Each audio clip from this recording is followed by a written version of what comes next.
We went back to the old truss bridge because Matt said the water was low and the legend only worked when the pilings showed their ribs.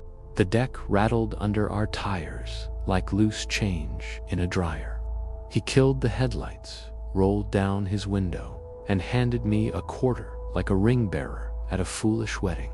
"Throw, count to 10, drive," he said, the way someone repeats a rule to prove he doesn't believe in it. I flicked the coin into dark water, and the plunk sounded closer than it should have. We rolled forward in second, eyes on the ghost of guardrails and the black shine between.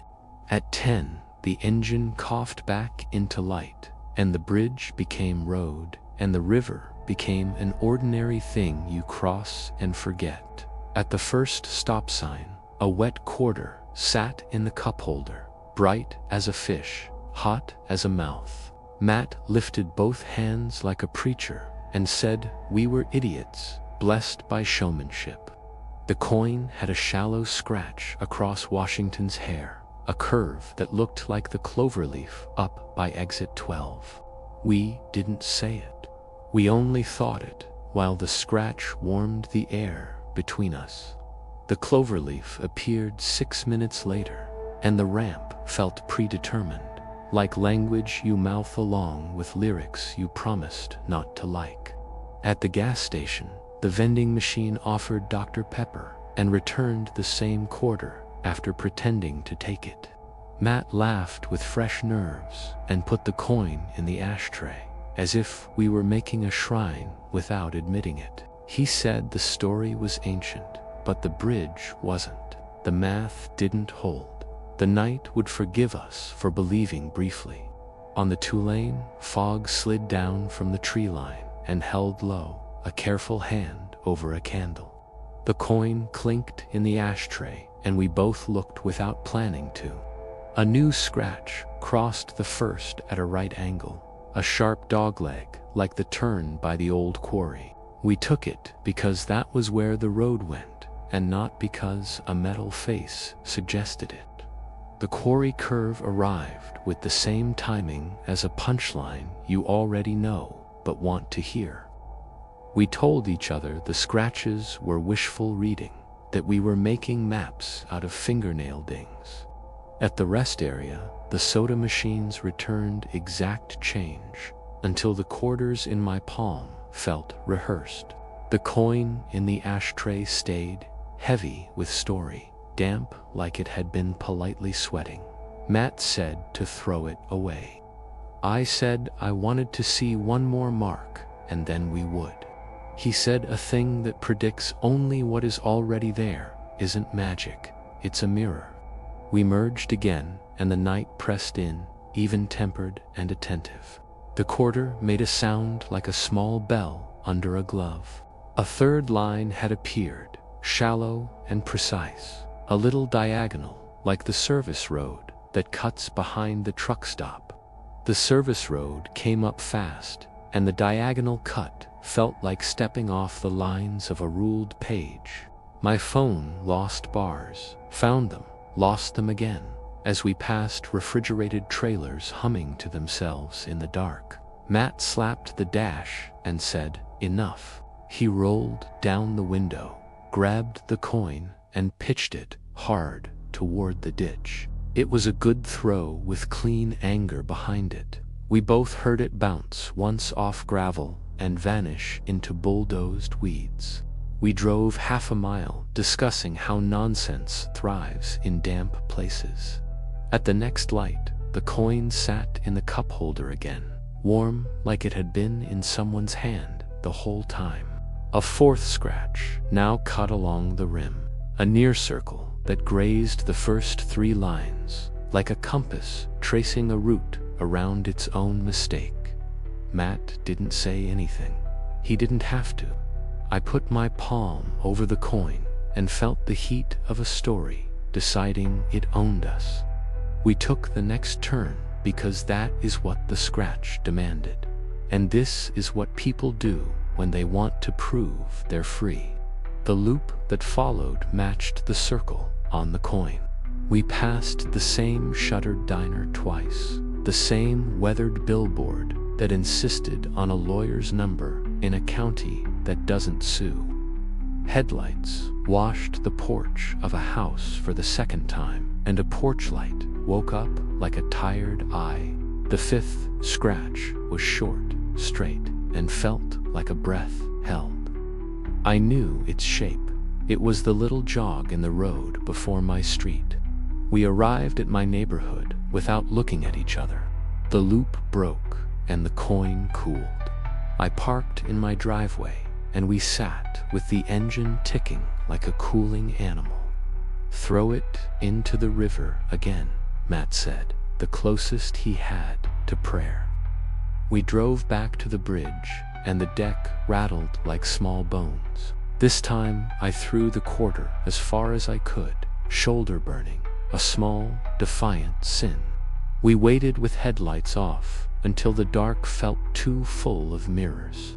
We drove home without stopping. In my kitchen, I put the ashtray coin on the counter, not because I believed it would stay, but because I wanted to understand how I would feel when it didn't. I brushed my teeth like a man preparing for court. I checked the counter again. The coin was gone. I slept badly on sheets that smelled like river and cold metal. Morning wore a thin smile, and sunlight didn't change what had happened. Matt texted that he hadn't slept at all, and that his truck smelled like a pocketful of change. I opened my front door, and a quarter sat on the jamb, perfectly balanced, dry as a lecture. This one had a final line, deeper than the rest, a cut that ran through the other scratches and kept going past the rim. It was the outline of my house, not the exterior, but the shape you would draw if you knew where the hallway turned and the bedroom door stuck in summer. The line entered at the threshold and ended at the side of my bed. I dropped it. It landed heads up on the mat like it knew that mattered. I left it there and went to make coffee with hands that didn't trust cups. Matt called to say his quarter hadn't come home. I said mine had. He asked what it showed. I said a floor plan. He asked if it showed anything after the bed. I said the cut just stopped, like someone had run out of metal. He told me to bring the coin over and we would melt it, though neither of us owns fire like that. I said I would. I went back to the door. The coin was gone again. I looked at the jamb and at the scuffed paint where keys and impatience have rewritten the house in small strokes. On the threshold, as faint as a promise from a debtor, a thin line had been pressed into the wood, continuing where the coin had left off, passing into the hall like a map that didn't need a guide. I called Matt and told him to wait. He said not to follow. I said I wouldn't. I stood there listening to the quiet, which had acquired the confidence of a toll booth operator who never has to raise his voice. The house held still, the way a held breath does right before it demands payment. I stepped over the line like a man crossing a county he has no business in, and felt the smallest change in air, like a hand extended with a price. The bridge didn't want quarters, I understood. Roads always charge what you were planning to keep.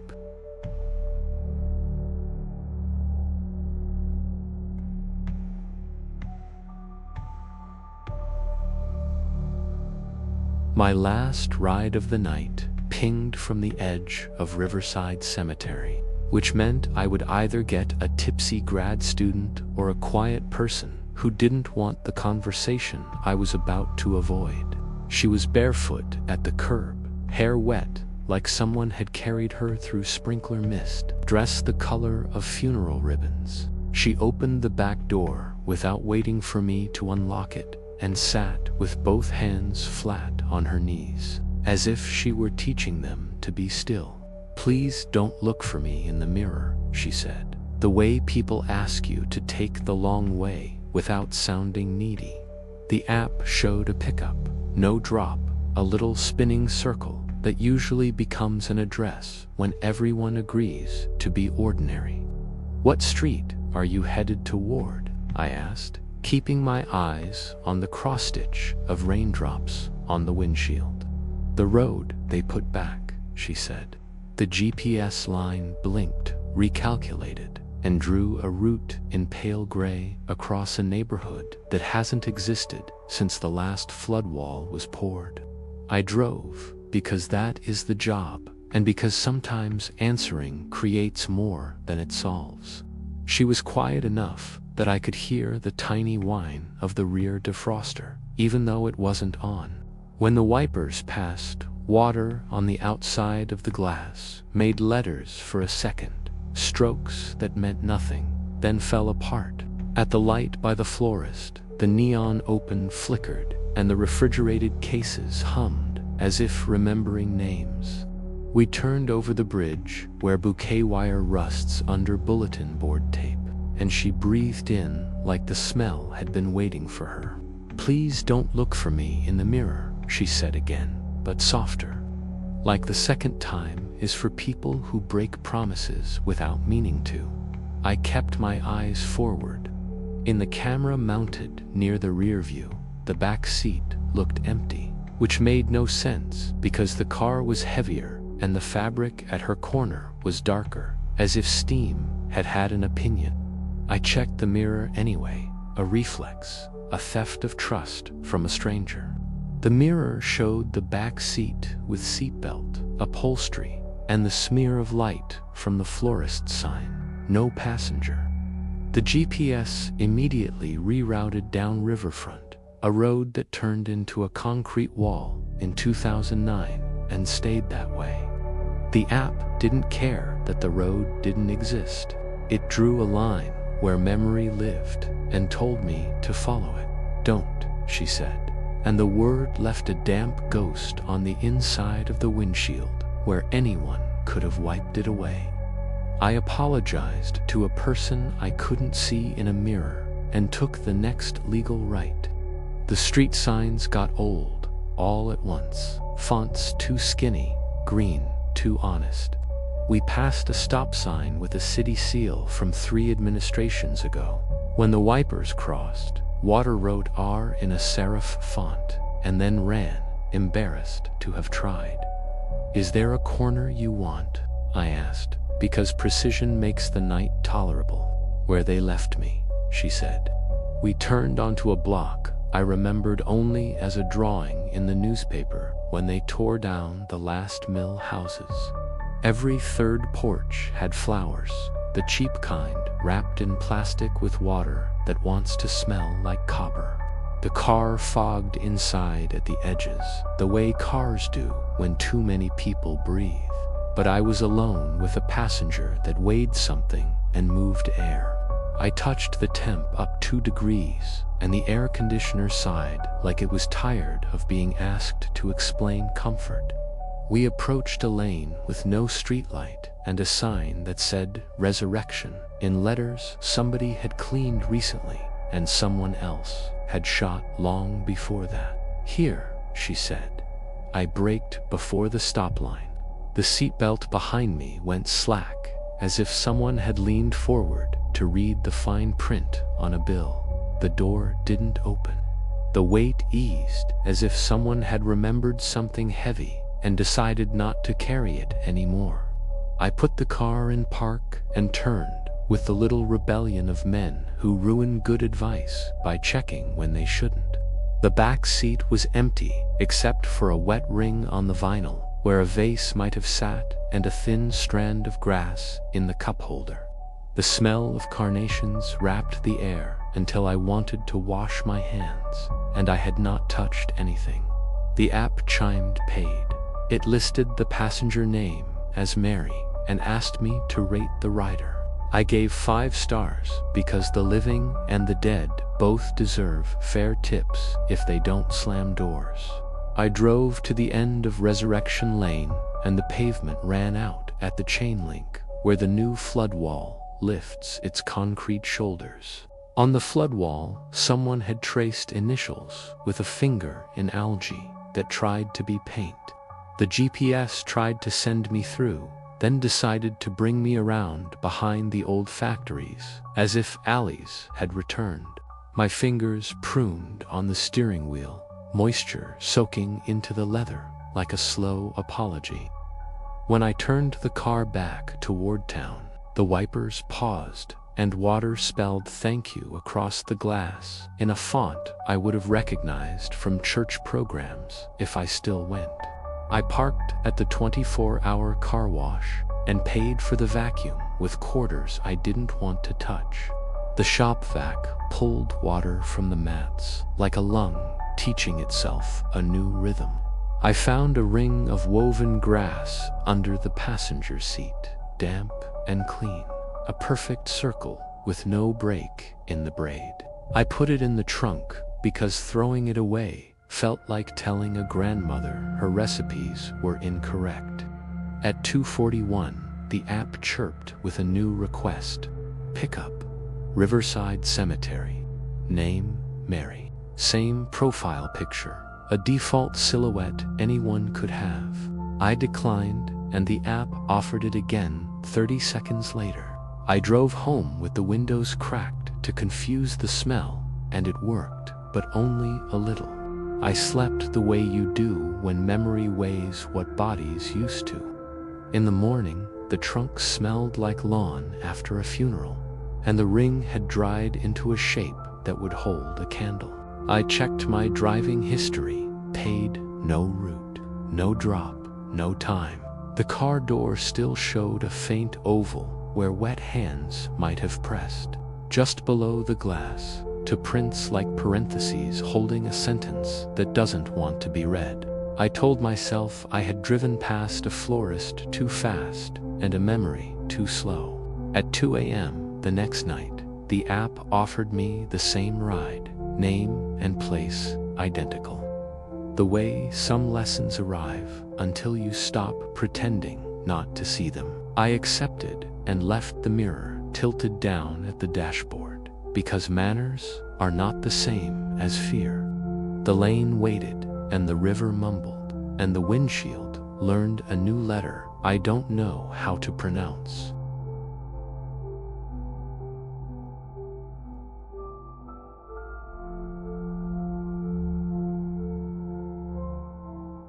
The first time I saw the marker, it was where it belongs. Green, reflective, 3 numbers that mean distance and nothing more.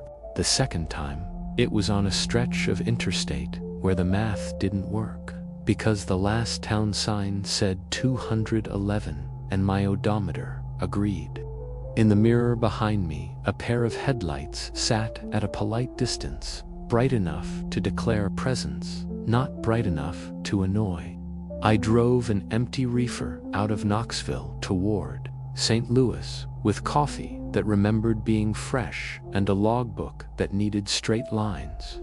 CB was quiet except for Channel 19.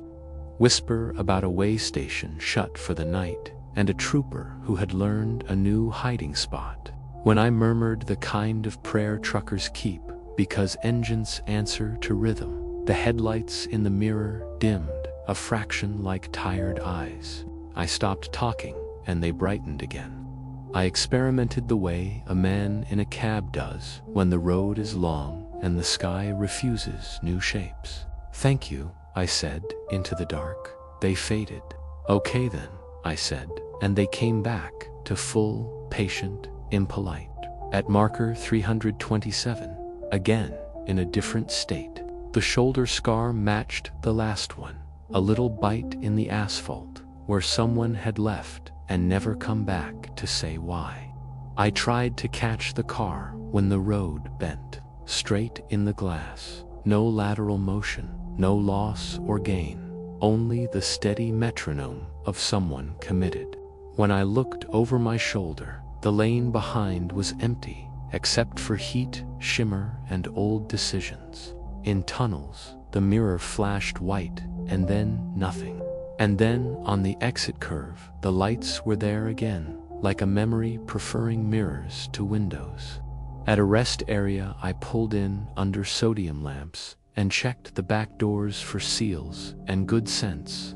The glass in the vending machine showed a shadow that could have been mine and two pale circles at shoulder height peering over my right elbow.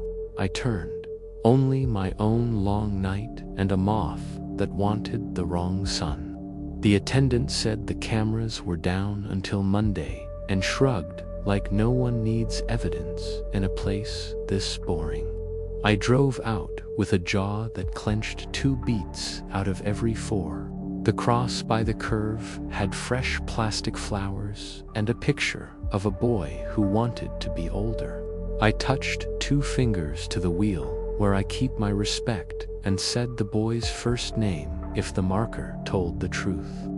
The lights in the mirror softened again, obedient like dogs who don't fetch but understand tone. I kept talking because I wanted mercy to be simple. They dimmed when I said anything that sounded like asking and brightened when I tried to pretend they weren't there. In the canyon before the river, the wind pulled the CB antenna to the side and let it thrash like it was answering a question. I sang half a hymn to see if melody counted. The lights pulsed in time, a trick or a courtesy. At the third 327, my stomach went tight because the mileboard sat exactly where a patch of repaved shoulder lived in my bones. I downshifted to keep the engine from rolling its eyes at me. The catwalk behind the cab creaked, though nothing was on it, and nothing should creak in cold air. I wanted a witness with proper jurisdiction, and I wanted it now. At the next truck stop, I backed into a slot between a cattle hauler that smelled like hot wool and a day cab whose driver was asleep with a towel over his face. I asked the cashier to show me footage of my arrival. He said the system burned through drives too fast and sometimes decided night wasn't worth remembering.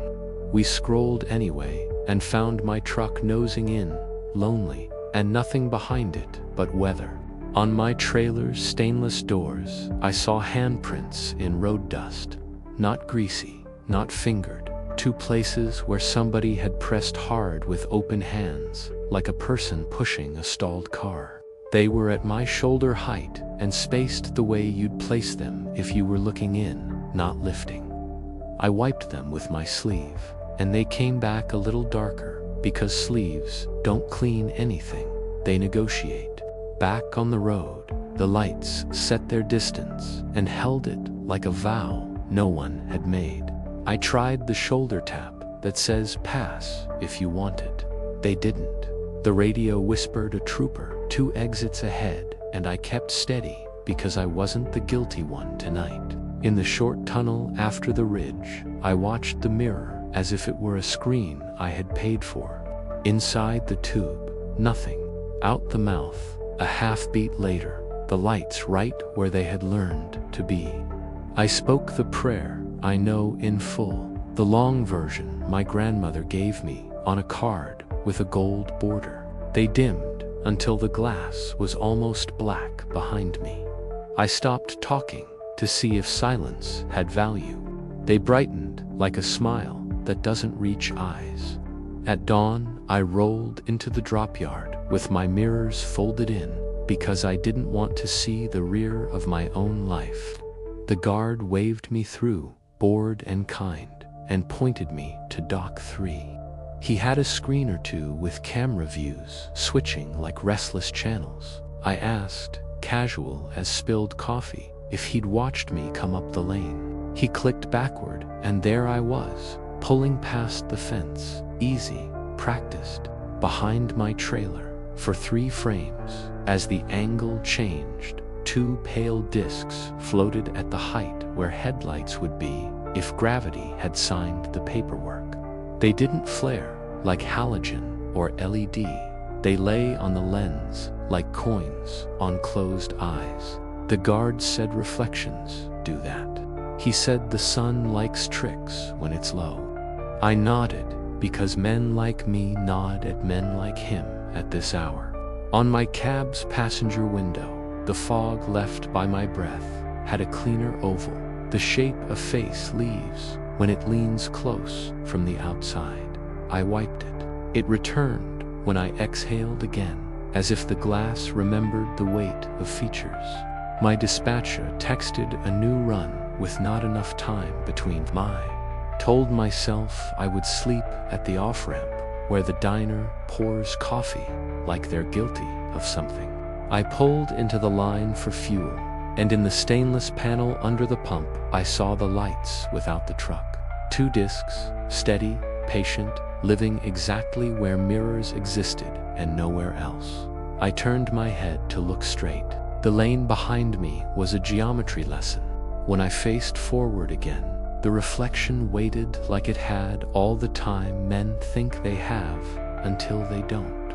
I set both palms on the wheel and said nothing for a full minute, and the discs burned at full, bright and rude. I said thank you once, a soft payment, a toll by another name.